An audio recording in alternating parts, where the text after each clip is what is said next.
Welcome to you all on the YouTube channel of CSC Gurukul, and my name is Aman Moga, and today I will be take your Polity and Governance PYQ series lectures. and चलो शुरू करते हैं फिर आज के lectures. ये lecture number 3 है। इससे पहले 2 लेक्चर्स अपलोड हो चुके हैं। थोड़ा सा इस लेक्चर में गैप इसलिए आया कि मेरी तबीयत सही नहीं थी, थोड़ा सा मैं बीमार हो गया था। तो चलिए अब से कंटिन्यू करते हैं, लेक्चर नंबर 3 शुरू करें। तो लेक्चर नंबर 3 का जो पहला क्वेश्चन है, देखिए सबसे पहले मैं बात करूंगा कि हमने आज टॉपिक क्या चूज़ किया। टॉपिक है अपना इंडियन कॉन्स्टिट्यूशन, ठीक है। तो इंडियन कॉन्स्टिट्यूशन से रिलेटेड जितने भी क्वेश्चन आए 1995 से 2025 के बीच, क्योंकि हमारी सीरीज का नाम ही 1995 टू 2025 PYQ डिस्कशन है, ठीक है। तो हम 1995 से ही लेकर चल रहे हैं। तो पहला क्वेश्चन अपना, which of the following are matters on which a constitutional amendments is possible only with the ratification of the legislature of not less than 1/2 of the state। तो देखिए जैसे कि क्वेश्चन खुद ही कह रहा है चिल्ला चिल्ला कि भैया कि कोई भी कॉन्स्टिट्यूशन अमेंडमेंट पॉसिबल होगा केवल जब वहाँ जो लेजिस्लेचर है उसमें रेटिफाई किया गया हो कम से कम 1/2 ऑफ द स्टेट, ठीक है। नॉट लेस देन, कम से कम यानी इससे कम नहीं होना चाहिए, कम से कम इतना तो होना चाहिए। तो पहला ऑप्शन दिया है इलेक्शन ऑफ द प्रेसिडेंट, तो इसमें तो होता है, ये तो सबको पता है। Representation of the state in parliament, ये भी सही है। Any of the list in the 7th schedule, भाई तीनों लिस्ट यूनियन, स्टेट, कंकरंट, तो तीनों में होता है। बचा ऑप्शन नंबर 4।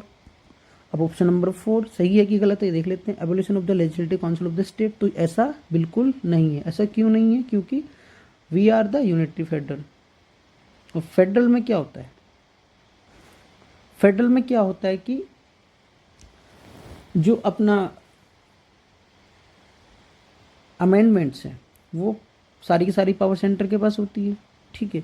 जब हमें लेजिस्लेटिव काउंसिल को किसी भी स्टेट की लेजिस्लेटिव काउंसिल को एबोलिशन यानी भंग करना होगा, तो उसके लिए सिंपल मेजोरिटी होती है। लेकिन सिंपल मेजोरिटी कब? जब स्पेशल मेजोरिटी से उसी स्टेट की असेंबली में वो बिल पास हुआ हो, ठीक है। तो जरूरी नहीं है कि वो हाफ ऑफ द स्टेट से पास हुआ हो। तो ये ऑप्शन नंबर 4 इसलिए रॉन्ग हुआ। Option number 1, 2 and 3 are the correct, answer is 1, ठीक है। अब देखिए, अब मैंने ये क्वेश्चंस क्यों लिए हैं? ये क्वेश्चंस लेने का मेरा जो जरिया है वो जो रीज़न है वो क्या है? क्योंकि हम भी आपको क्वेश्चंस के साथ यहाँ पर एक्सप्लेनेशन दे करके इसको डिस्कस करके ख़त्म कर सकते थे, लेकिन हम ऐसा नहीं कर रहे हैं। क्योंकि देखिए बात रही एक्सप्लेनेशन की, एक्सप्लेनेशन को आपको मिलेगी, ऐसी बात नहीं कि नहीं मिलेगी, वो हम अपने टेलीग्राम चैनल पे अपलोड कर ही रहे हैं। लेकिन हम इसको डिस्कस करने क्यों आए हैं? क्योंकि हमने डिस्कस इसलिए कर रहे हैं क्योंकि पिछले 2 सालों में जो भी मुद्दे रिलेटेड टॉपिक से जुड़े हुए होंगे, रिलेटेड क्वेश्चन से जुड़े हुए होंगे, उनको हम यहाँ डिस्कस करेंगे। डिस्कस करते हुए ये प्रोडिक्ट करने की कोशिश करेंगे कि 2026 में इसके क्वेश्चन आ सकते हैं, ठीक है। 2025 में इसके क्वेश्चन आए थे, 2024 में इसके क्वेश्चन आए थे, ठीक है। कितनी बार क्वेश्चन रिपीट हुए हम इनकी बात करेंगे। तो जैसे कि पहला मुद्दा अब हम बात करें इस टॉपिक से रिलेटेड यानी अमेंडमेंट से रिलेटेड लेकर के, तो पहला टॉपिक क्या था? इसके लिए पहला इशू था अपना वुमेन रिजर्वेशन एक्ट, जिसमें आपने देखा होगा 33% लेजिस्लेटिव काउंसिल्स में और असेंबलीज में और लोकसभा में स्टेट की लोकसभा और स्टेट लेजिस्लेटिव असेंबलीज में 33% सीट वुमेन के लिए रिजर्व हुई थी, ठीक है। ये कौन सा अमेंडमेंट था जी? आपका 106 यानी 106 अमेंडमेंट एक्ट 2023। उसके बाद वही दूसरा इशू जो सबका जोरों शोरों से चल रहा था, 1 nation 1 election bill 2024, 1 nation 1 election bill 2024। उसके बाद एक जो था ऑटोमेटिक रिमूवल ऑफ मिनिस्टर्स 2005 का ही 2025 का ही है, automatic removal of ministers bill 2025। इसको 130 अमेंडमेंट बिल भी कहते हैं, 225 कहते नहीं के नाम से जान रहे हैं, ठीक है। तो ये हुआ अपना पहला क्वेश्चन। अब क्वेश्चन नंबर 2 की तरफ आते हैं। आई होप आपको ये क्वेश्चन समझ में आया होगा। क्वेश्चन नंबर 2, क्वेश्चन नंबर 2 ज़्यादा बड़ा, इतना भयंकर सवाल नहीं है, इतना भयंकर क्वेश्चन नहीं है। आपकी अगर थोड़ी भी अगर आपने पढ़ा होगा पॉलिटी को, थोड़ा भी समझा होगा आपने, थोड़ा भी आपने सेंट्रल स्टेट को पढ़ा होगा, तो आप बिल्कुल आसानी से क्वेश्चन आंसर निकाल सकते हैं। क्या पूछ रहा है कि भैया अमेंडमेंट कॉन्स्टिट्यूशन इनिशिएट किया जा सकता है, लोकसभा जी, राज्यसभा जी, लेजिस्लेचर नहीं, प्रेसिडेंट। इसमें थोड़ा सा फंसोगे आप, क्योंकि प्रेसिडेंट नहीं करता है, क्योंकि प्रेसिडेंट होता है हमारे यहाँ पे एग्जीक्यूटिव हेड, ठीक है। वो लेजिस्लेटिव जो वर्क है उसमें इनिशिएट नहीं होता है, ठीक है। उसकी जरूरी नहीं, कंपलसरी नहीं है, मैंडेटरी नहीं है उसकी कंसेंट। तो आंसर बना हमारा डी, फर्स्ट एंड सेकंड, तो ये दोनों नहीं है। अब सेम जैसे अपने क्वेश्चन नंबर 1 में इशू को डिस्कस किया, यहाँ भी हम वो इशू डिस्कस करेंगे पिछले 2 सालों में हमने। तो पहला इशू तो यही था जॉइंट सीटिंग वाला, यूनिफॉर्म सिविल कोड को लेकर, यूसीसी को लेकर के जॉइंट सीटिंग हुई थी, तो उस पर डिबेट हुई 2023 में। उसके बाद private member bill, issue number 2 private member bill. ये प्राइवेट मेंबर बिल था कुछ नहीं, इसमें क्या था कि भाई जो इंटर्न होते हैं, सॉरी इंटरनेट होता है, इंटरनेट, वो मेरे दिमाग आ गया। इंटरनेट का जो राइट है, राइट टू इंटरनेट, उसको फंडामेंटल राइट बना दीजिए। इसमें ये बिल आया था 2024 में, ठीक है। तो हम ये मान के चल रहे हैं कि आ सकता है सवाल, ठीक है। उसके बाद एक वही स्टेट इनिशिएशन का आपका वो चल रहा था, तमिलनाडु एंड केरला वाला, state initiation Tamil Nadu and Kerala, ठीक है। तो ये इशूज़ है, ठीक है, जिनको हम डिस्कस कर रहे हैं। हम मान के चलेंगे कि इनके आधार पर क्वेश्चन बन सकता है ऐसा। इतना सिंपल तो मुश्किल ही बनेगा, लेकिन हाँ, ये जैसे कि आप सब लोग जानते हैं यूपीएससी इज अनप्रिडिक्टेबल, हमारे जो टीचर्स हैं वो सब बोलते हैं, ठीक है। तो चलिए नेक्स्ट क्वेश्चन की तरफ चलते हैं। क्वेश्चन नंबर 3 बिल्कुल सीधा सीधा दे रखा है, ठीक है, बिल्कुल सीधा सीधा दे रखा है, तो आंसर इज ए। देखो आपको आर्टिकल थोड़े भी याद होंगे तो यही काम इसका है। 75 बिल्कुल, 55 बिल्कुल, ठीक है जी। 164 amendment of chief minister and council of the state, minister of the state, ठीक है ठीक है। अब इसमें भी ज़्यादा बड़े मुद्दे नहीं थे, वही था भाई गवर्नमेंट, ठीक है, गवर्नर का अपॉइंटमेंट 155, न्यूट्रलिटी को लेकर के सरकारी कमीशन, ये तो पढ़ा ही होगा आपने। सरकारी कमीशन ने अपनी रिपोर्ट दी थी, गवर्नर एमिनेंट पर्सन होना चाहिए, ठीक है, स्टेट के बाहर का होना चाहिए।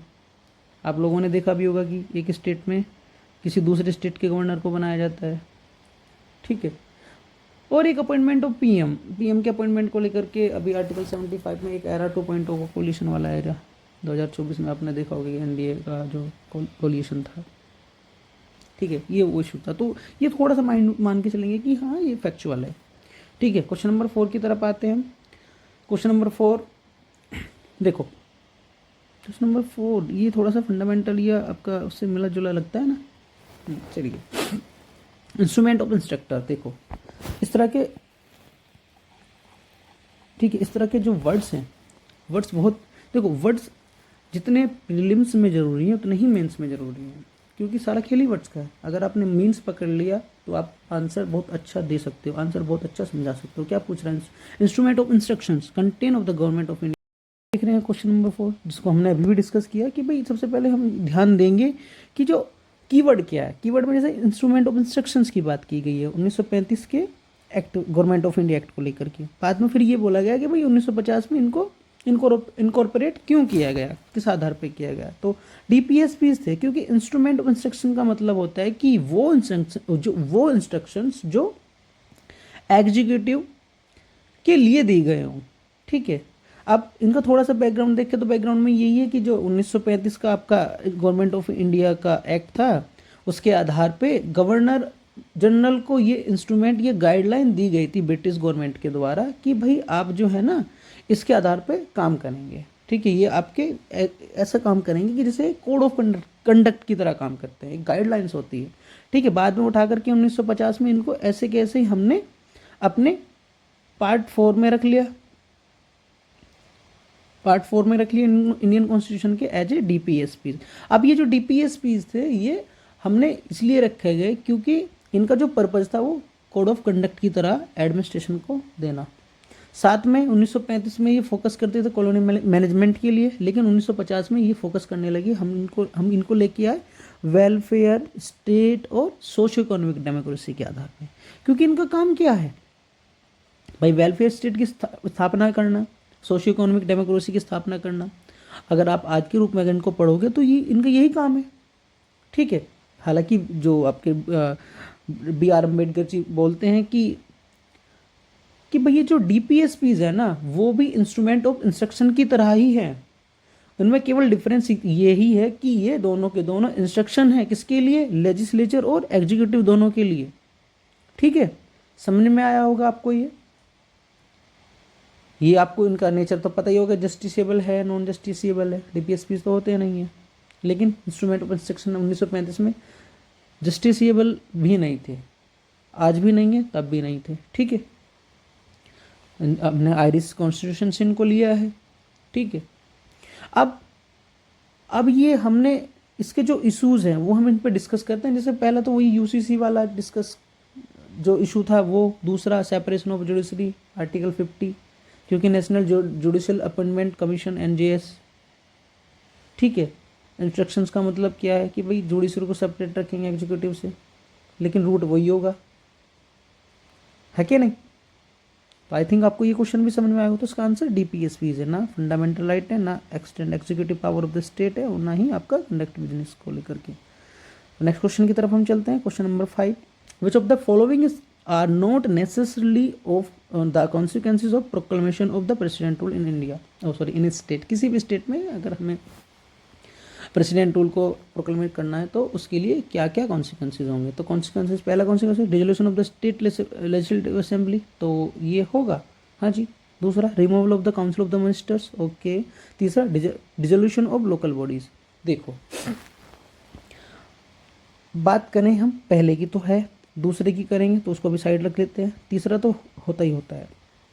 एक council of minister of the state, किसी भी स्टेट के काउंसिल ऑफ मिनिस्टर्स को अगर हम डिसॉल्व करेंगे रिमूव करेंगे, सॉरी डिसॉल्व बता रहा हूँ, ठीक है। तो क्या कहा,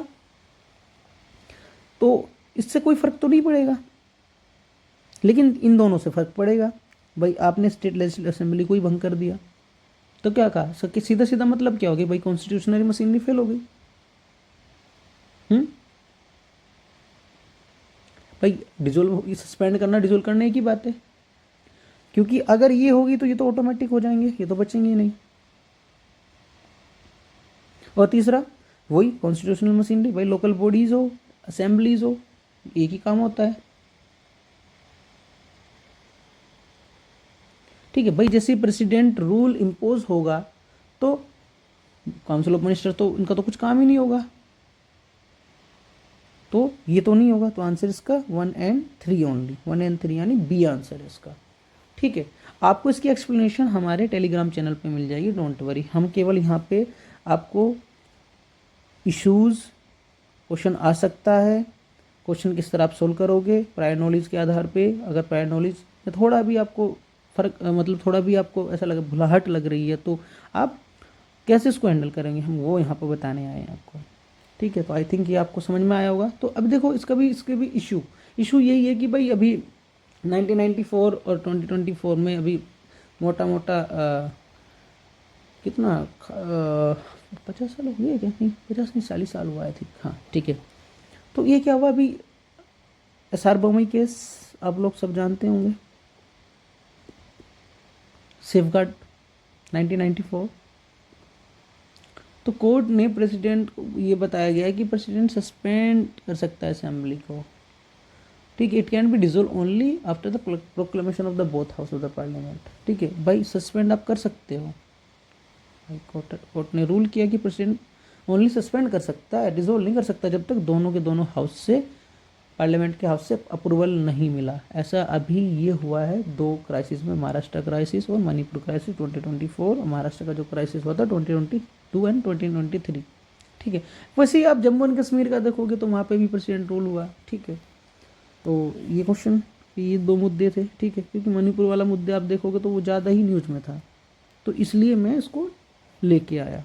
हम यहाँ क्वेश्चन, सारे ही क्वेश्चन डिस्कस नहीं करेंगे, केवल वो क्वेश्चन करेंगे जिन पे हमें लगता है कि हाँ ये डिस्कस करने के लिए है, क्योंकि मैं ये मान के चल रहा हूँ कि अभी जनवरी चलने वाला है, दिसंबर जा ही लिया भाई, कितने 3-4 दिन बचे हैं, तो जा ही लिया, तो आपने अपना रिवीजन भी अच्छा कर लिया होगा और आपको नॉलेज भी ठीक ठाक होगी पॉलिटी की। ठीक है, तो चलिए नेक्स्ट क्वेश्चन की तरफ चलते हैं। नेक्स्ट क्वेश्चन क्या है कि भाई जो कंसिडर द फॉलोइंग स्टेटमेंट, पहला ऑप्शन स्टेटमेंट क्या कहता है कि the parliament of India can replace a particular law in the 9th schedule. लो जी, शेड्यूल से बड़े क्वेश्चन आते हैं। कौन कौन से schedule? 5th, 6th, 7th, 9th and 8th से तो अभी आ सकता है क्योंकि कुछ लैंग्वेज अभी जुड़ी थी ना हमारी। 5, 6, 7, 8 इनसे तो बना ही रखा रहता है क्वेश्चन, इनसे तो बाहर जाता ही नहीं। ठीक है, क्या कहा? 9th schedule of the constitution. हाँ जी, the validity of law place in 9th schedule can be examined by court and no judgement can made on it. तो क्या कहा? No judgement can be made on it. ये तो यही गलत हो गया, क्योंकि चेक एंड बैलेंसेस का पावर है 9th शेड्यूल में भी एप्लीकेबल होगा। आर्टिकल 31 भी, हाँ जी, सेफ हार्बर। ठीक है, दूसरा देखोगे आप IR कोहिलो केस 2007 9th शेड्यूल के आधार पे ही कि भाई ये जुडिशियल रिव्यू है हमारे यहाँ पर, बेसिक स्ट्रक्चर को जो भी हनन करेगा, जो भी तोड़ेगा, उसको हटा दिया जाएगा, वो चाहे कितना ही अच्छा लो हो। ठीक है, तो आंसर इज ओनली वन, तो दूसरा तो नहीं हुआ। अब हमने ये आंसर, ये क्वेश्चन क्यों लेके आए हम? ये क्वेश्चन हम इसलिए लेके आए कि अभी रिजर्वेशन डिमांड 5% सीलिंग वाली जो चल रहा था छत्तीसगढ़ और झारखंड का, उसको लेकर के हमने क्वेश्चन। ठीक है, दूसरा नंबर ऑफ लॉ, अभी देखा होगा आपने 2025 में लगभग 284 लॉ 9th शेड्यूल में इंसर्ट किए गए अप्रोक्सीमेटली, जिसमें से 13 रिफॉर्म लॉ हैं, बाकी सब की वाइड वैरायटी है। तो अब ये जो माइन से रिलेटेड है, इंडस्ट्री से रिलेटेड है, ये इलेक्शन से रिलेटेड है। ठीक है, हमने इसी की वजह से ये रखा है number of law, numbers of laws. ठीक है, पढ़ते ही होंगे आप, PRS वगैरह पे पढ़ते ही होंगे, या किसी को भी आप फॉलो करते हैं उसको पढ़ते ही होंगे, तो आपने देखा भी होगा। चलिए नेक्स्ट क्वेश्चन की तरफ चलते हैं। ठीक है, क्वेश्चन डबल, अच्छा ठीक है। क्वेश्चन नंबर 7, क्वेश्चन नंबर 7 में क्या कहता है? ये देखो 2022 में क्वेश्चन आया है, सॉरी 2020 में, 2022 बता। The question, consider the following statement, the constitution of India defines it basic structure in the term of federalism, secularism, fundamental right and democracy. Logy, पहले ही डाउट दे दिया ना भैया, अगर आपने पढ़ा होगा। The constitution of India provide the judicial review to safeguard the citizens liberty and preserve the ideals on which the constitution is based. देखो, दूसरा तो आप बिल्कुल अच्छाई के साथ बोल सकते हो कि गलत है, पहला भी गलत है, क्योंकि बेसिक स्ट्रक्चर जैसी चीज़ों को कहीं डिस्कस ही किया गया।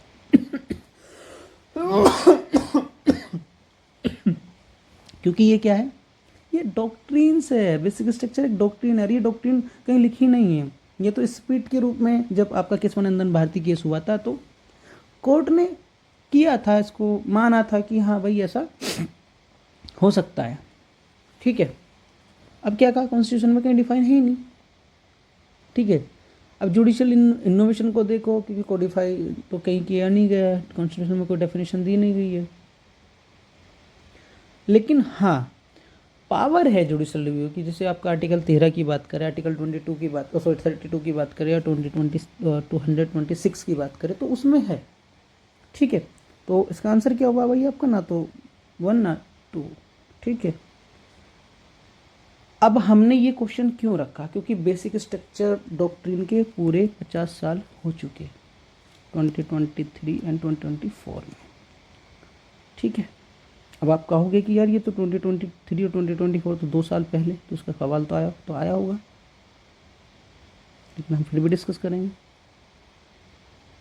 ठीक है जी, केशवानंदन भारती केस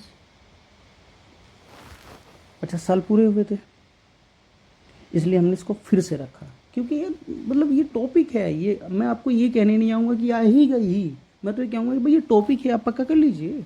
कितना टाइम लगेगा आपको? 15 से 20 मिनट, हद से ज़्यादा आधा घंटा। क्या पता आपका एक क्वेश्चन फंस जाए। तो चलिए, मैं आज अपना ये लेक्चर आज यहीं पे समाप्त करना चाहता हूँ। तो थैंक यू।